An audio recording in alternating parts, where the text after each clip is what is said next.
আজকে আমি সকাল থেকে দুপুর পর্যন্ত কি করলাম সেটাই এই ভিডিওর মাধ্যমে তোমাদের সাথে শেয়ার করছি। তো বন্ধুরা, গুড মর্নিং। তোমরা কেমন আছো? আশা করছি অনেক ভালো আছো, আর আমিও খুব ভালো আছি। আর তোমাদের সকলকে আমার এই ছোট্ট মিনি ব্লগে অনেক অনেক স্বাগত। তো বন্ধুরা, এখন বাজে প্রায় সকাল 7টার মতো, আর আমি ঘুম থেকে উঠে পড়েছি। আর উঠেই সবার প্রথমে জানলাগুলো খুলে দিয়েছি। আর জানলাগুলো খোলার পর ঘুম এমনিতেই হাওয়া হয়ে যায়, একদম মাইন্ড ফ্রেশ হয়ে যায়। চারপাশে এত সুন্দর সবুজ গাছপালা।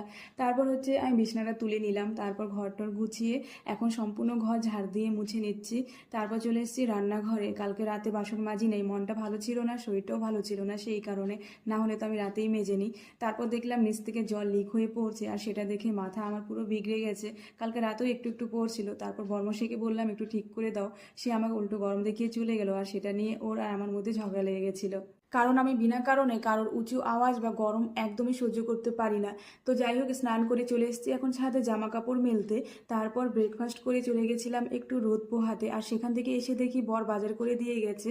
বাজার বলতে আলু, পেঁয়াজ, আদা, রসুন, কাঁচা লঙ্কা, টমেটো, ধনেপাতা, আর এনেছিল মাছ, বাটা মাছ। আর সেটাই এখন ভালোভাবে কেটে ধুয়ে নিচ্ছি।